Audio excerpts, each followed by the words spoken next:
I'd like to introduce a couple of progressive leaders that are from our state leadership.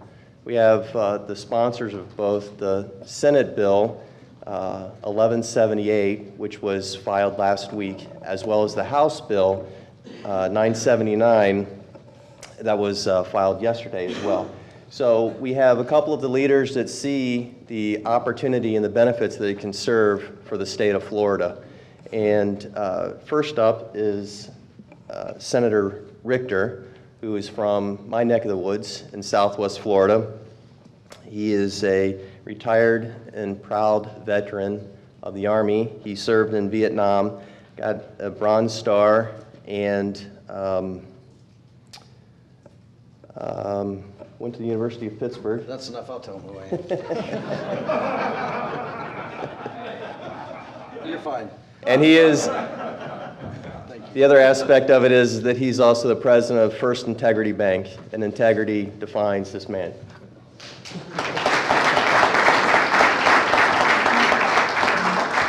Thank you, Steve, and good afternoon. Before I really kind of delve into the remarks regarding the legislation and the proposed legislation at this point, let me offer a couple observations that I've made since I arrived here yesterday. This morning I got an opportunity to listen to all the presentations, and you know, in the Senate I sat for a period of time on the Appropriations Committee for Education, and in the educational environment they use a lot of acronyms.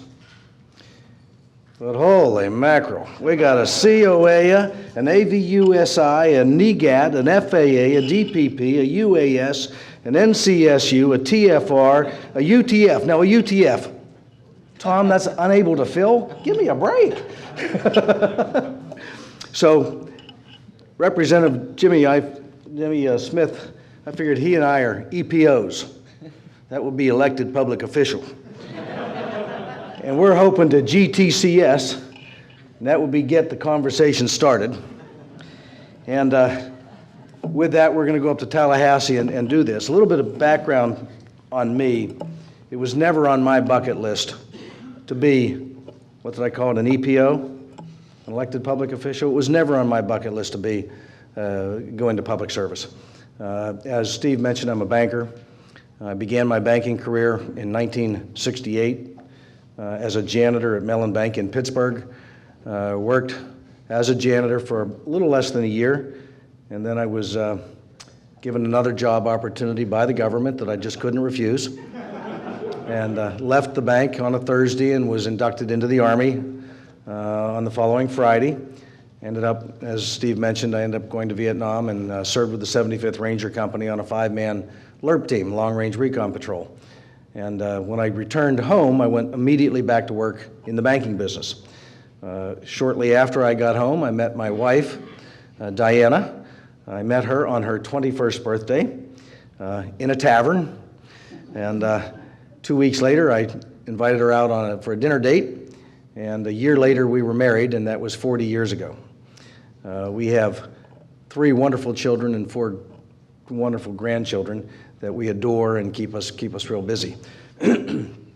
I continued to work at Mellon Bank for the next 17 years and was transferred to Naples, Florida. That's how I got here, to start a corporation for Mellon. I did so, and we got that company started in June 1989. That's about the same time I met Steve Myers. We opened up First National Bank of Florida with 12 employees. Actually, we had 14 employees. 12 of them were paid. 2 of them worked for free for 10 months, 8 hours a day, every day, 5 days a week, and that was my wife and my partner's wife. We grew that bank over the years to become the largest commercial bank headquartered in the entire state of Florida. We had 1,400 employees. We were $5.5 billion in assets. We had 77 branch offices all up the west coast of Florida and over into Fort Lauderdale. In 2004, we took that company on the New York Stock Exchange, and shortly after we went on the New York Stock Exchange, Fifth Third approached us and said, "We want to buy your bank." We said, "Well, we don't want to sell the bank." We were having more fun than flying a drone. They said, no, you don't understand. We want to buy your bank. He said, no, you don't understand. We don't want to sell the bank. So at home back in Naples, I'm asked by many people, Steve and our friends, why did you sell your bank to Fifth Third? And I tell them the truth. It was not about the money. It was all about the amount. So with that transaction, little did I know that I would be in public office. We sold the bank January 1st, 2005, and because of the amount, the multiples were so high, my partner and I became obligated to a 4-year no-compete agreement. And so I was on the bench for 4 years, and I was talked into going into public service. But never in my wildest dreams did I ever think I'd be a Florida State Senator. In fact, I recall the night that I became a state senator. I was unopposed, so it wasn't. I've never really campaigned. Nobody's ever really run against me, so my name's never even been on a ballot. But I became a senator, and my wife and I were out to dinner, had a little bottle of wine, celebrating, and I looked at Diana and I said, honey, in your wildest dreams, did you ever think that I would be a state senator? Diana looked at me and she said, Garrett, you're not in my wildest dreams. So here I find myself an EPO, an elected public official, otherwise known as a state senator. It's an honor. I started talking about unmanned flying UVAs, unmanned flying vehicles, and drones, and with Steve down in Naples, and it intrigued my interest. I said last night to Peg, where's Peg? Just right there. Peg and I were speaking last night at the receptions, and lots of times I try to, when I'm listening to a lot of information about a subject, I try to sum up what I've heard in one word. And I looked at Peg and I said, you know, this whole thing about drones, if I were to sum it up in one word, that word would be inevitable. It's like a hurricane. It's not a matter of if we're going to get a hurricane in Florida. It's a matter of when are we going to get a hurricane in Florida. Drones are inevitable. 100 and some years ago, 1906, so it makes that 109 years ago, Henry Ford put the first automobile on the retail market. First time a car had ever been sold on the retail market. Back then, not that long ago, my father was born in 1911, so just a few years before my father was born, everybody owned a horse. Only rich people owned cars. Well, today, fast forward to today, everybody owns a car. Only rich people own horses.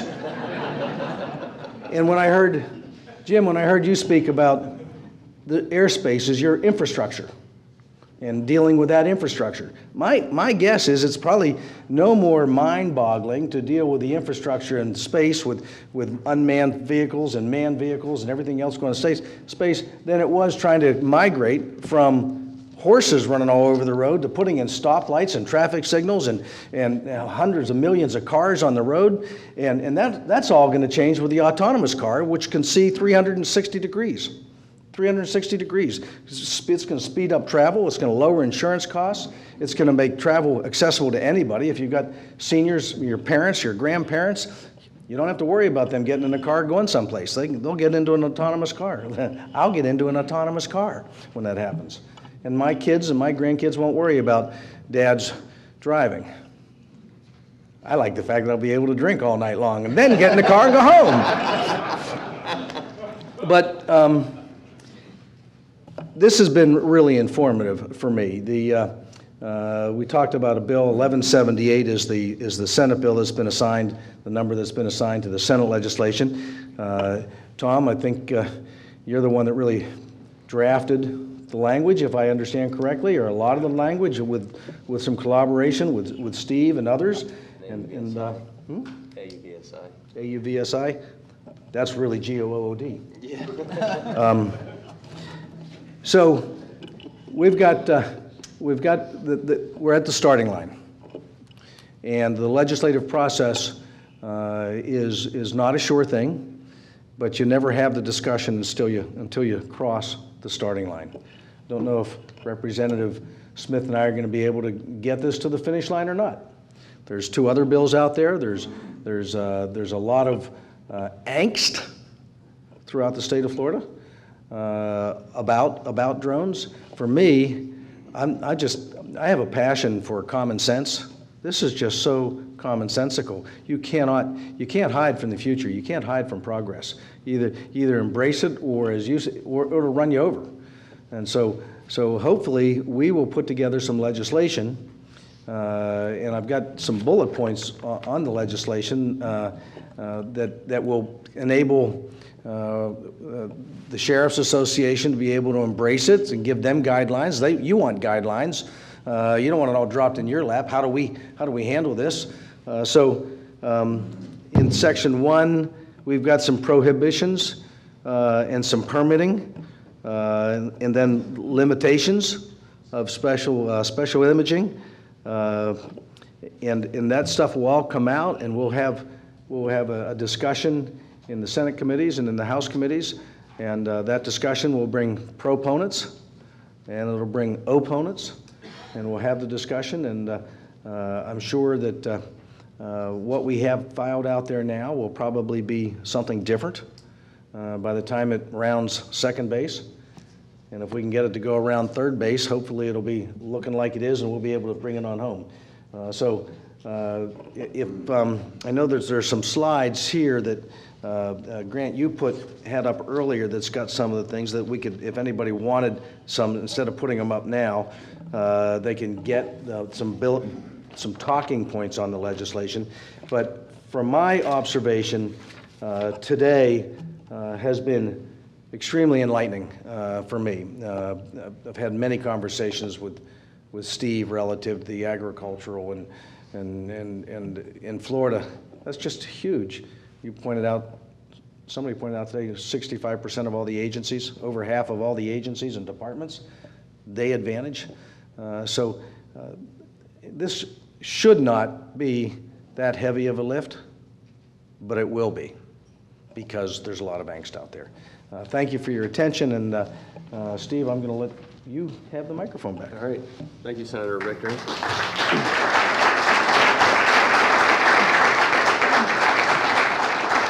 At the risk of stepping on my tongue again for the next introduction, I will be quite brief, but I do want to mention Representative Smith, representing North Central Florida. He too is retired from the Army as well, which I think is important to realize our veterans, and that we understand that our freedom is not free. So for that, I appreciate your service as well. And so from the House side, sponsoring his bill, 979, Representative Smith.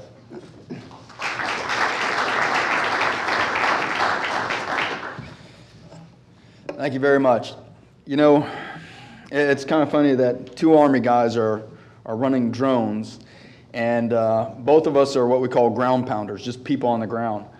But we both recognize the use of technology, of course, through the military. And one of the things that Thomas, him and I sat down and started discussing the need for this, you know, he is an aviation guy.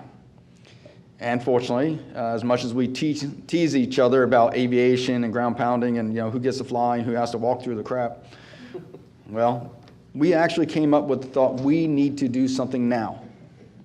And the senator's right. The legislation that we have is going to be good legislation, but it's going to take a lot of work. Let me example why. So after Thomas and I talked for a while, I decided to do what everybody does, put it out there and see what people think about it. So I put it on social media.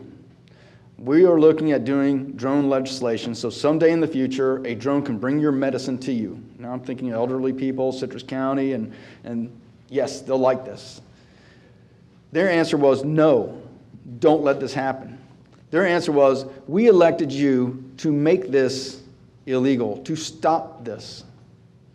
So as we are looking at this legislation, as the senator is telling you about the challenges, I'm going to tell you that you need to come together as an association or be members of the association to build the voice, to be able to push this legislation so that your future is not a reactive one, but a proactive one. We need to have the support. The Senator and I see the use of this and other technologies in the future. Now, this bill specifically deals with privacy because the very first concern that you have to deal with is privacy. If you go home and talk to somebody who knows nothing about what you do, and you ask them what they think about Amazon delivering something to their door, why do you want to kill the UPS driver jobs? Is what they'll say. How do I know that that's not come to my front door and spying on me?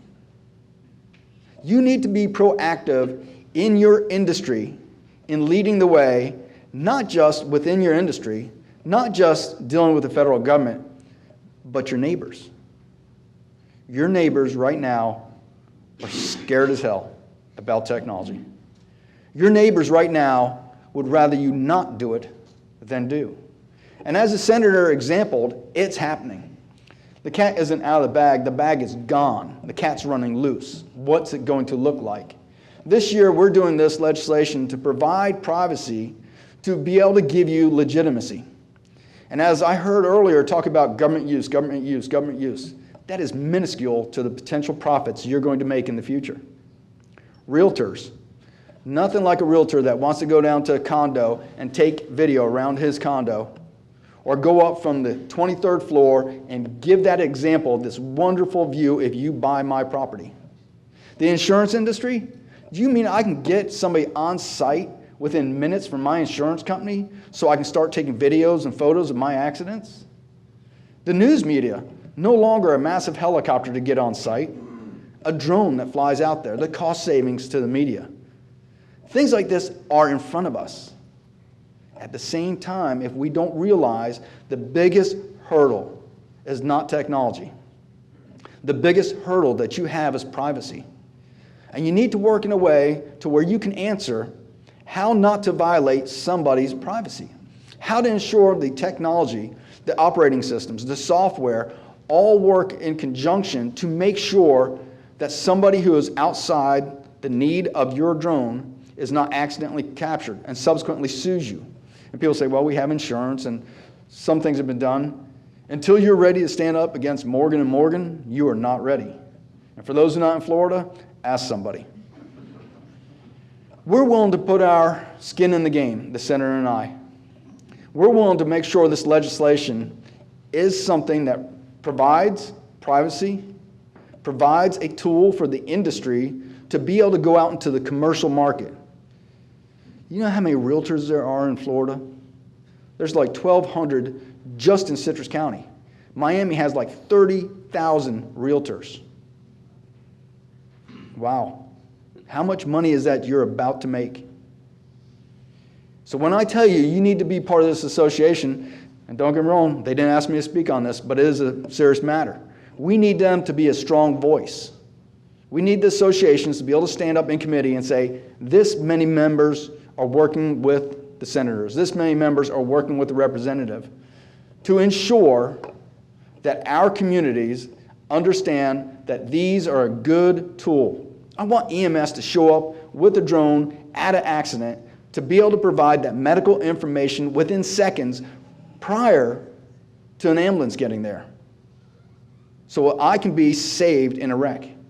I want a drone to be able to come up to a house fire so that the fire systems, when they arrive, already know how to deploy their equipment. These are great tools to use. These are incredible assets to so many different people within the state of Florida. And the House bill and the Senate bill is going to try to provide that answer. And we'll, of course, expand on this as the years go by.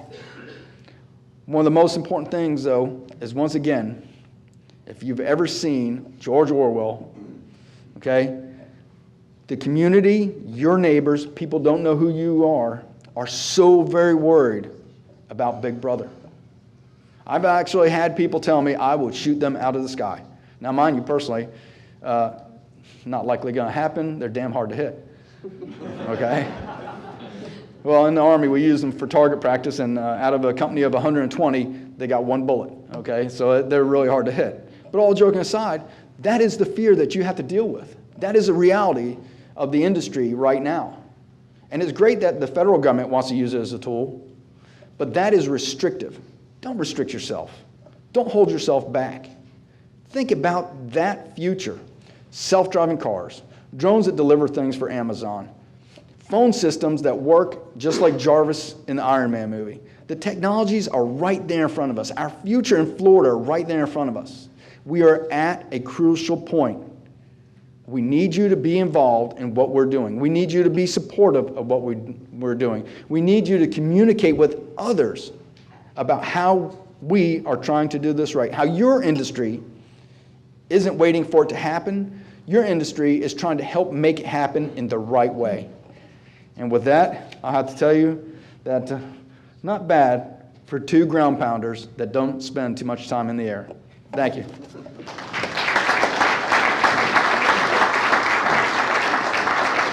Thank you, Representative Smith. Appreciate it. Appreciate both your efforts for leading the charge in ethical and responsible use of UAVs and the new technology.